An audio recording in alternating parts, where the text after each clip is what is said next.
So before I start, I'd just like to thank all of you for being here, and also everyone who's kind of made this whole event possible, and for giving me the opportunity to be here and to speak today. And so I guess the first question, who are you? My name is Reshma. Like they said, I'm a junior at the college. And when 9/11 happened, I was 10 years old. I'm from Southern California, a small town called Claremont, where some of you may have heard of the Claremont colleges. It's a pretty liberal suburb and kind of perfect weather, all of that you see in descriptions of California.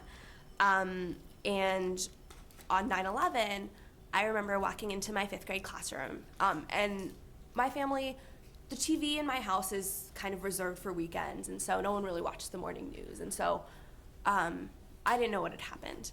And I walked in to my 5th grade classroom, and people were talking about explosions and LA's next, and I didn't really know what that meant. But all I remember is that they were saying LA's next and LA's next. Next for what? I didn't really know, but I knew they were scared. And I went home, and we turned on the TV and saw what happened in that image that we've all seen kind of over and over and over again of the planes crashing. And I was scared because, and luckily at this point we had all realized that fortunately LA hadn't been next. But there was this image that I think has kind of been burned into our collective memory of these explosions. And while normally the TV in our house was for weekends, we watched the morning news or the evening news or some form of the news every day that week. And the other things that I remember from that period were that my friend was Sikh, and her father, I'd only ever known him with a turban, and that in a couple days later he cut off his turban. And the other thing that I remember was that going to our Jamaat Khana, our place of religious worship, had always been, a place of religious worship, but also a place of social gathering, and we always wore, because the majority of the people who came to that particular center were of South Asian descent, it was always an opportunity. Everyone wore their South Asian clothes, and it was an opportunity for that expression of culture, and we were told to try and not to stand out and to wear American clothes. And at first it was weird because there were a lot of people that I had never seen in American clothes before, because I only ever knew them in South Asian attire. And I had this like black velour skirt with glittery butterflies on it that like goes next to my tan mom jeans from 3rd grade on the list of like very unfortunate fashion choices that I've made. But while there were a couple things that scared me, and I knew that some people were scared, I mean, eventually 3,000 miles away from the hole where the Twin Towers once stood, and kind of safe in this liberal, idealistic suburbia, things weren't really real for me. I knew something had happened, I knew that the climate had changed, but things felt the same. And kind of life went on, and the TV started being, for Namaste America on Saturdays, and maybe movies, and that's it. And life kind of went back to normal. And it wasn't until I started high school that it kind of became real to me that being Muslim in America no longer meant what it had before. And it was when I was, and this is one of the few things that I remember like very, very, very clearly from that time. It was 9th grade, I had just turned 15, and it was the night of the Halloween dance at my school, and I was really excited. My like new best friend and I had we had planned our costumes together, we were really excited, and before going, my mom was like, you have to eat dinner before you go, and I was like, all right, I'll eat dinner. So I was eating dinner, and I was like on the computer, on AIM, for those of you who remember AIM, talking to a friend of mine that I had met, a couple years ago at a summer camp, and he was someone I had always kind of looked up to a little bit. He was a little older than I was. I thought he was like very worldly because he was from Connecticut, which was really far away. I knew he was really smart, he was someone I looked up to. And we were talking, and somehow we started talking about religion, and he started telling me about these people called Muslims that were, from his understanding and from the research that he'd done and the research that he sent me, these people were monsters. They weren't people. They wanted to destroy America. They wanted to destroy anybody who didn't look like them, think like them, act like them, believe what they did. And for them, jihad, which to me had always been, something that is internal, the concept of jihad as an external struggle was something I had never even learned. But for these people, jihad was a very explicit tenet to kill and destroy anything and everyone who was not like them. And I didn't know what to do. I was 15. I was shocked. And the idea that someone could believe, not someone who knew me, and he didn't realize at the time that I was Muslim. And we've kind of, since that time, we've talked a little bit, but that kind of, in some ways, ended our friendship because I just didn't know what to do. And at that moment, I realized that being Muslim in America, to a lot of people, not because they wanted to be ignorant, not because they wanted to believe badly of people, but simply because they had been fed misinformation. And they had been very purposely fed misinformation, that these people called Muslims were not people. They weren't the kind of people that you see in class. They weren't the kind of people that you make friends with. They were these horrible, horrible monsters. And I guess the easiest way that I can explain what my concept of Islam had always been, and what I had always been taught, is to sing you a song that I learned when I was 5 years old. And for those of you who are musically inclined, and especially my musician of a blockmate, I apologize for my singing. But I think this will give you a very good concept of kind of the base that I had always learned that my religion was. And it's an acrostic. And since I come from the Nizari Ismaili tradition of Islam, it's spelled out Ismaili. So if you'll bear with me. It's I, Ismaili, we are, M, Muslim, we are, S, Shia, we are, A, affectionate, we are, L, loving, we are, oh, sorry, I left out an A somewhere in there. Oh, let me start over. All right. I, Ismaili, we are, S, Shia, we are, M, Muslim, we are, A, affectionate, we are, I, intelligent, we are, L, loving, we are, I, Ismaili, we are, Ismaili, Ismaili. So now you kind of get a sense. And this is what I was learned. This is what the song that I learned when I was 5 years old, and kind of, everyone I knew learned this song as well. And so other than kind of the identifiers that placed us within the larger tradition of being Muslim and within the larger tradition of being a Shia Muslim, the three characteristics that I were taught characterized my religion and my faith were affectionate, loving, and intelligent. And this was kind of contrary to everything that I was learning and everything that I was being shown characterized Muslims. But it wasn't until this moment when I was 15 years old that I realized that a lot of people who were smart and worldly and, researched that's not how they thought of Muslims, and that's not how they thought of people like me. So I guess that's my context of, where I was and how that kind of period affected me. But that was, for me, was a turning point because it made me realize that I could either, and I'd heard this term before used by the Aga Khan of being an ambassador for your faith, and I didn't really know what that meant kind of until that moment and until kind of subsequent moments of showing people that to be Muslim was to be a person, and to be a person, the kind of person that you want to be friends with, the kind of person that you want to interact with, the kind of person that you want, to be around, and not some like horrible other concept of this kind of subhuman thing. And in that time period, there were some really positive things that I saw and some things that really scared me. And so an example, post 9/11, the way that George W. Bush reacted to Muslims and the way he reacted to American Muslims specifically, and his clarity that these people were part of the United States and that they were part of, our collective American story, was powerful. And that message of inclusion that came, from the president, from that highest level, that was powerful and that was positive. But, I think we can all remember the Obama election, right? And how we somehow got to this point where being called Muslim was an effective smear tactic against a candidate. And that's something that we haven't gotten rid of in our political discourse today, and some could argue has even been worse. And how that we've changed. We can talk about Park 51 and how, and Park 51 I think is a perfect example of kind of the most positive and the most negative that have come out of 9/11 and its aftermath.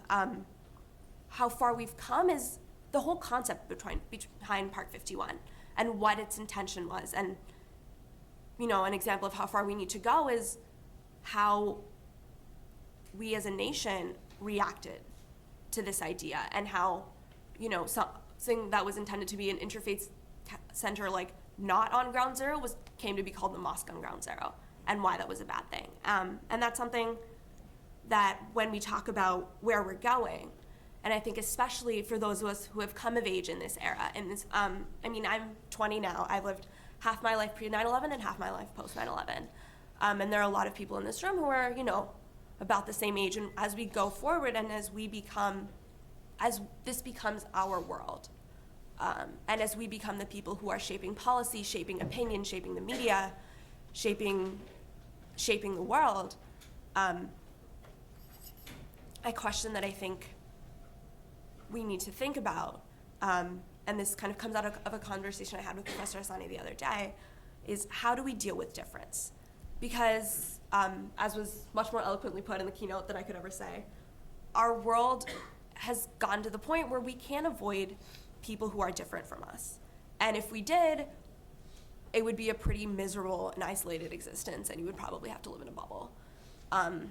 In this room alone, there are differences of tradition, of idea, of background, but somehow we have all come together to be in this room today.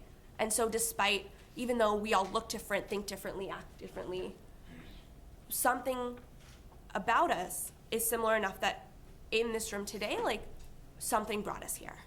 And so for those of us who have come of age, in this past 10 years, and for those who will continue to come of age, a question that I think we need to think about is how we can make the kids who are 10 years old right now, and will turn 11 right after this 10th anniversary of 9/11, how will we make our world and their world a different place and a better place?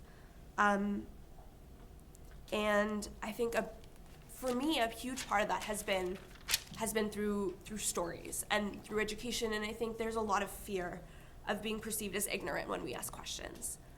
But as I learned when it came to people's perceptions of Islam, and I think a lot of us have learned, through various other contexts, it's not enough to rely on what we're fed and what we're given as information.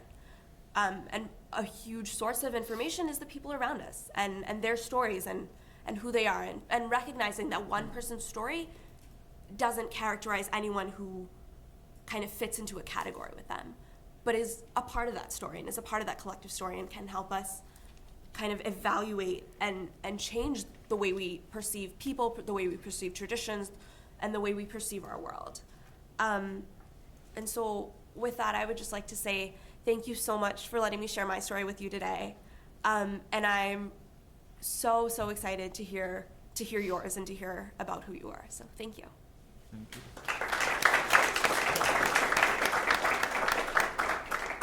Thank you so much, Reshma, for providing some very personal commentary, and I thank everyone else for attending today on behalf of the chaplains.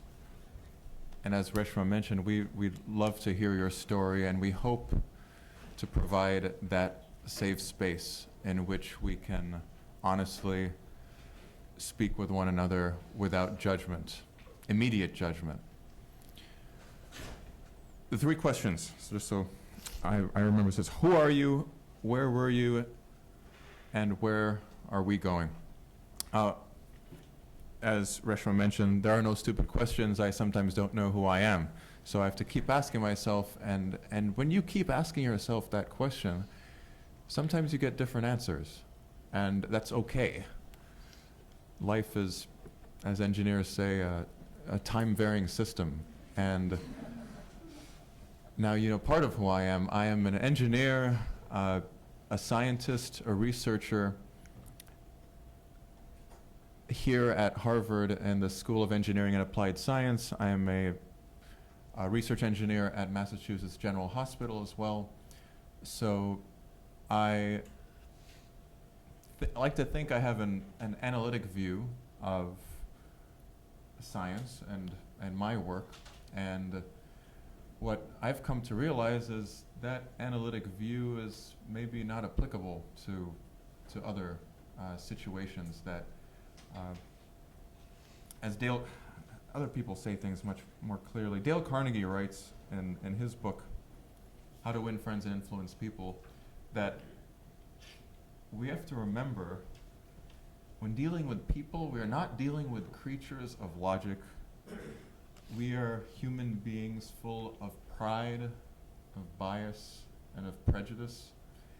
And when I read that, I immediately said, yes!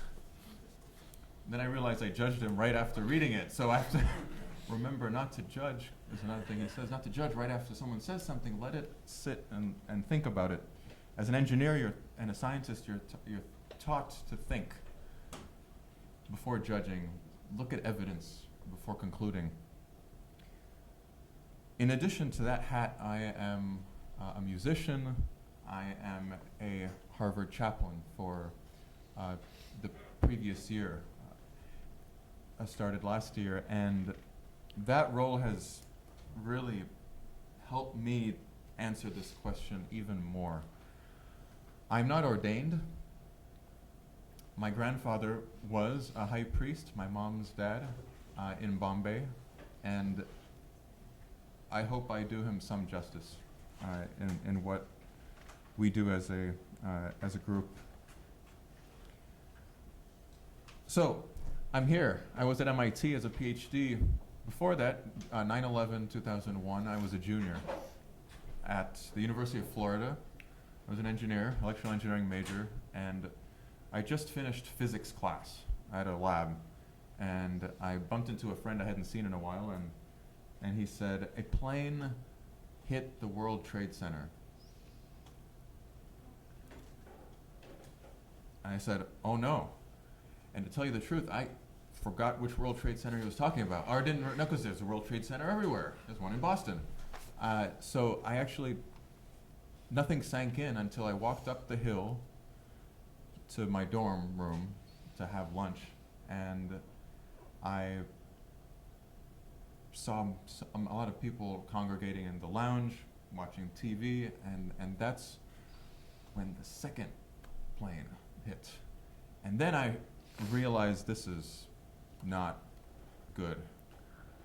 And after watching TV with friends of mine and kind of letting the media tell you what to think, and interpreting without letting it sink in, the first thing came to my mind is, as with all of us, is who do I know there?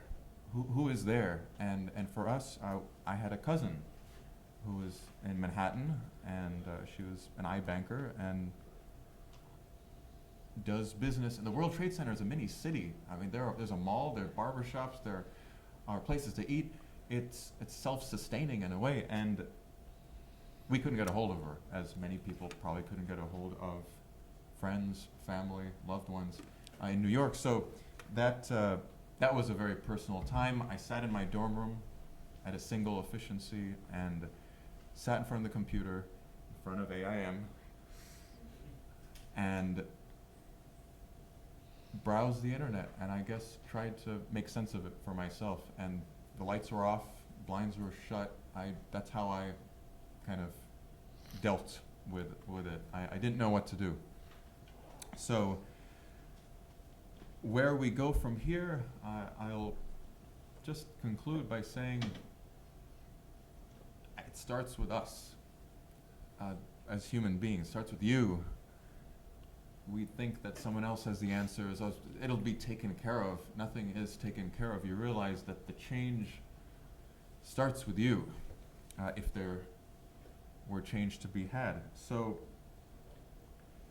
we can talk about it and still not affect change. And as many things, sometimes you change when it affects you. And my story of getting affected deeply, and I hope my wife doesn't mind me mentioning, she's in the audience. Andrea is a Lutheran, and meeting Andrea helped me define who I am more. And when you get to a certain point in a relationship, you realize you can't gloss over things and say, okay, yeah, you go and do your thing, I do my thing. We were at service this morning and shared that time together, and I thank her every day for helping me see more and more, because I thought I was open. I thought I was flexible, adaptable, I'm an easygoing guy, I'm a nice guy. But until you're confronted with it, that's when you figure it out, and you better figure it out. So part of our marriage counseling that we had with the Lutheran Pastor Engqvist at Unilu nearby, she suggested we read a couple books. One was about personality types and who are you kind of questions. And the second was Encountering God, from Bozeman to Benares. I had heard of Diana Eck before. Her reputation does precede her, but unfortunately I didn't know who she was. I'm sorry. Because, and this is where we have to be careful, it's okay to keep asking, and there are no stupid questions. The question is, read about people and things, and I have to say that one of the stories that Professor Eck has in Encountering God talks about her journey from Bozeman, Montana to Benares in India, and encountering various ways of praising God. She would enter Hindu temples and sing praises in their language. Correct me if I'm wrong. And she got some backlash out of that from Christian friends, colleagues, and her response, after she probably had a lot of thinking behind it, is that how does this diminish my Christianity? As a matter of fact, this has deepened my faith even more. And only now am I starting to feel the echoes of that resonated with me early on. And I want to thank you for sharing so many stories in your journey. And that is, I hope, where we are going, to have personal interaction. We are human, we're not logical, we are emotional. Pride is a dangerous thing, but we have it, so we have to just recognize it, and hopefully we move on. And I look forward to hearing everyone's story, and in our small group discussion after. So thank you for listening.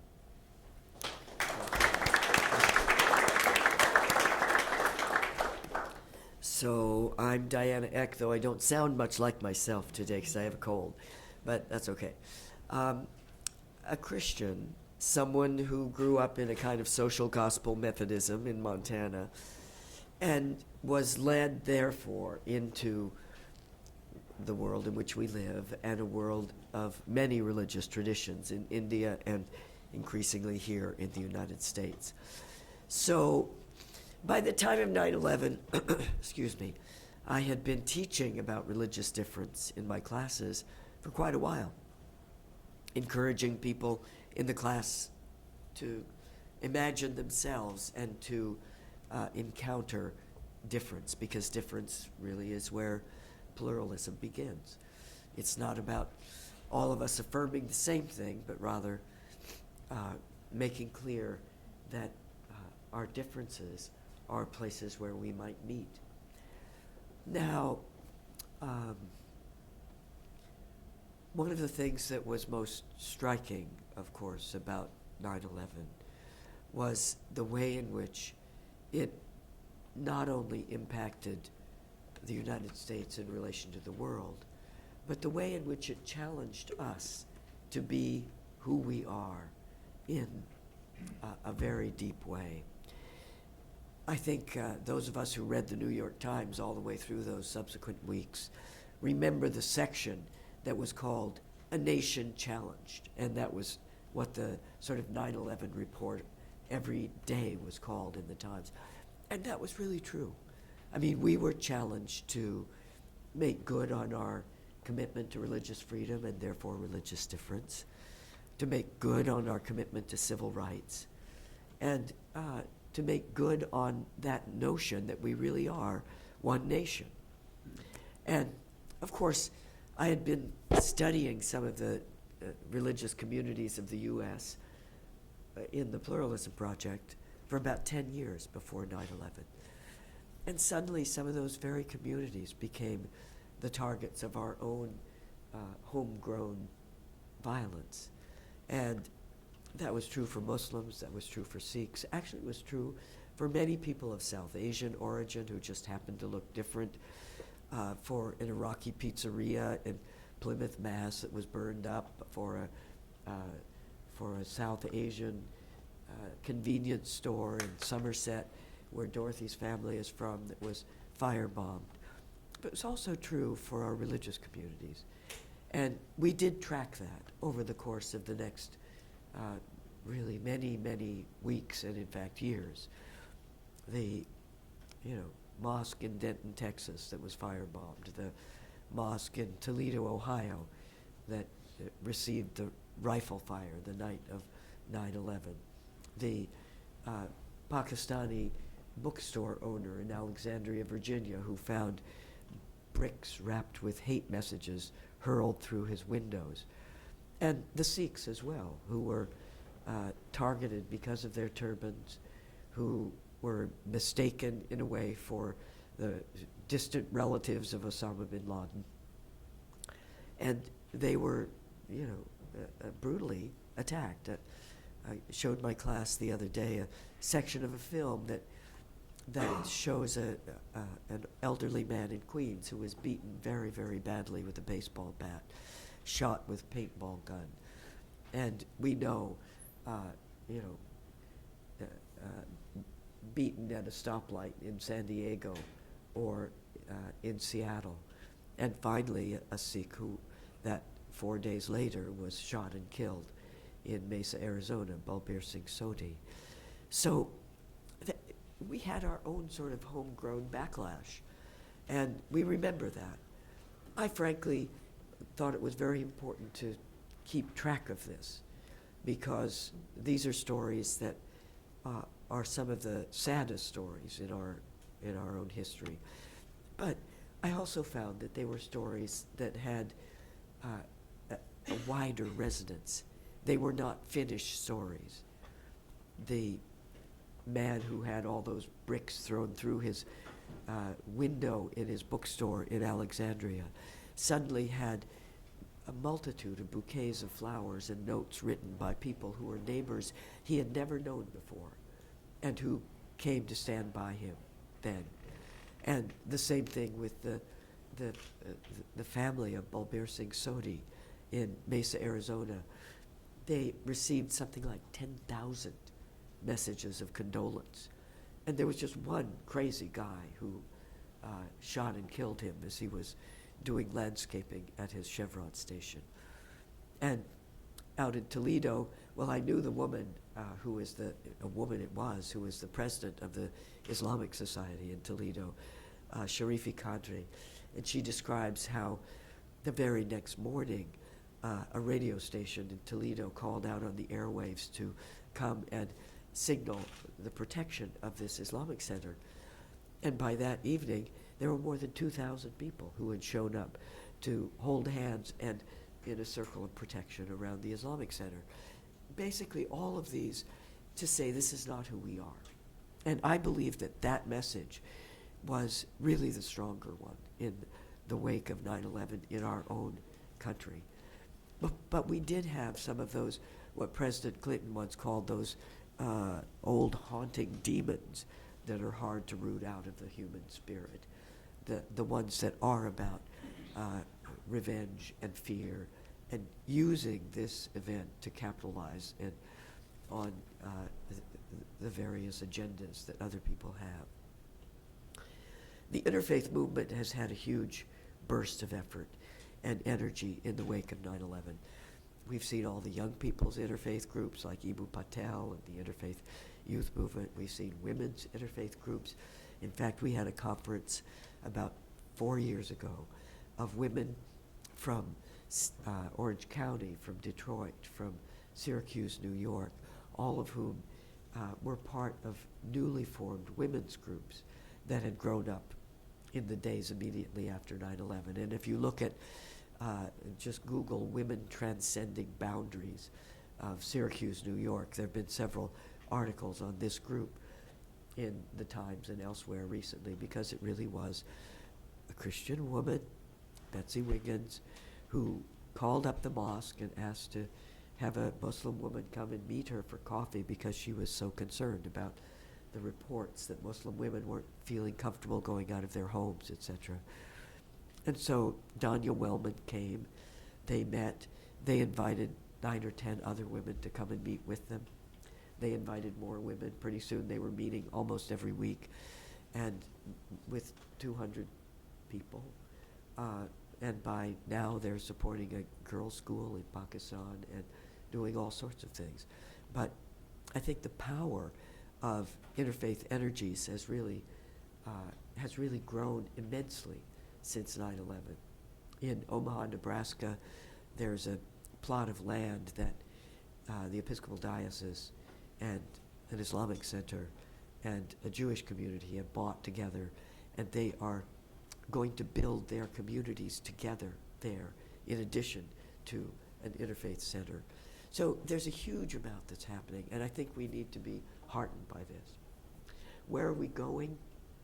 One thing I would say is that what Samir mentioned about the political uses of 9/11 is something that today has become much, much more dangerous than it was 5 years ago, let's say.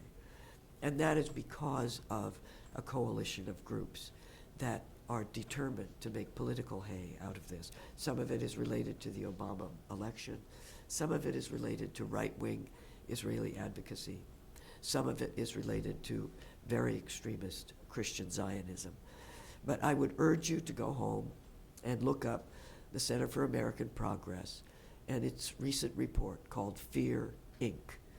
And it is a 150-page report that looks at the links between groups like Stop the Islamization of America that were down there at ground zero. Samir is on the other side protesting with the interfaith movement. And Pamela Geller and Robert Spencer and Stop the Islamization of America people were fueling the protest against what they called the monster mosque at ground zero. And this is not an innocent movement. And it is related to another movement called Act for America. There's a sort of link of them and 7 foundations that support them. But I would say that when we say where are we going, we need to be pretty cautious about the political uses of Islamophobia. I don't think Islamophobia was really an issue in the days immediately following 9/11. In fact, people came to learn much more about Islam. Muslims were invited to Rotary clubs and Presbyterian churches to talk about their faith. But it has become a serious issue now. And so when I think of where we're going, I think we need to be quite wary of some of the forces that are fueling this current climate of hostility to Islam. Thank you.